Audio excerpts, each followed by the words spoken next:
Hey guys, welcome back to Apps Every Day. This is Michael, and today we're taking a look at Backblaze. Now, if you know me, then you know Backblaze is one of the most important and amazing services that just ever.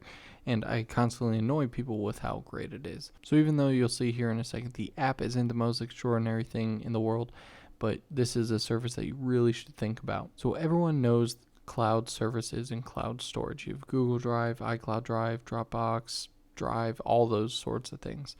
And basically you pay for a certain amount of storage. It's usually around 10, anywhere from like $2 on the low end to $10, I'd say average, and $20 on the high end for like 2 terabytes of storage or something. You upload documents to it or photos, videos, whatever. You can share them, have access to them on the go, whatever it may be.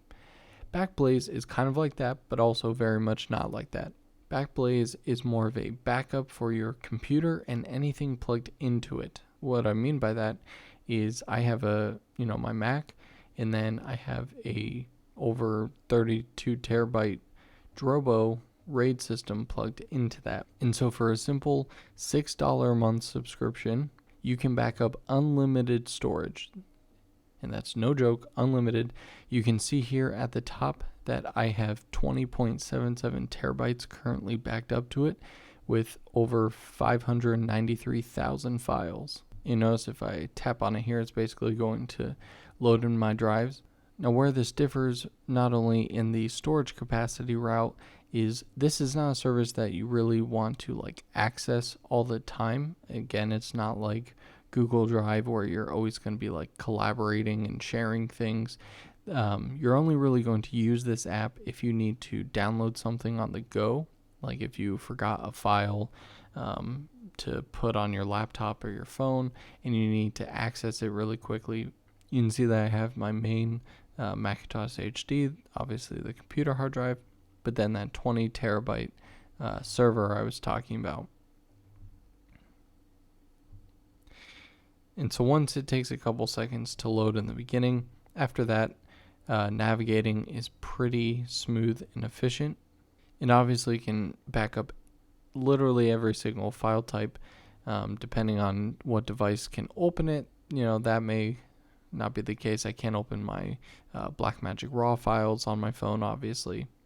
It doesn't have any sort of built-in player for that. But what is nice is, let's say I need to grab the script, I simply tap the download button to the right of that. I'll say downloading.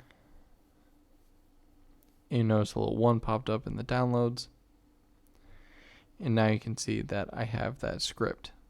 Now what's nice is this is kind of like a time machine backup on a Mac. Basically when you install it on your computer, it just runs in the background and just is continually updating as you add new files to the computer. Now this one is a little bit weird because again, you cannot add, you're not backing your phone up to Backblaze. The app is for solely just accessing the files that you have backed up from your computer. So if you have extremely important documents or a ton of data that far surpasses any of the storage capacity for the other ones that you don't want to end up paying a ton of money for each month, like I said, Backblaze, it's about $6 a month. You can add different backup options if you want to, keep past versions. That adds an extra $2 a month or so. But yeah, you can find all the information below in the description. And while you're down there, give this video a like if you haven't already, and don't forget to subscribe. Come back tomorrow for another Apps Every Day.